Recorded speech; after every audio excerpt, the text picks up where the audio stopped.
Hello guys, আসসালামু আলাইকুম। আজকে আমি আপনাদেরকে একটি বাংলাদেশ বনাম পাকিস্তানের হারার কারণ বলবো। হারের কারণ হচ্ছে 2025 আইসিসি ক্রিকেট ম্যাচে 2025 সালের আইসিসি চ্যাম্পিয়ন ট্রফিতে বাংলাদেশ ও পাকিস্তান উভয় দলের গ্রুপ পর্বে কোনো ম্যাচে জয় করতে পারেনি।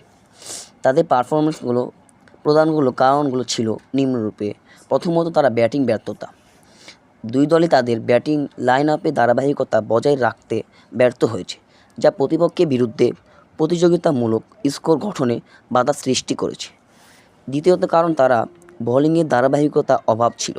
বোলাররা নিয়মিতভাবে সঠিক লাইনে ও লেন্থে বল করতে পারেনি, ফলে প্রতিরূপে ব্যাটসম্যানরা সহজেই সংগ্রহ করতে পেরেছে। তারপর তাদের ত্রুটি ছিল ফিল্ডিং ত্রুটি ছিল।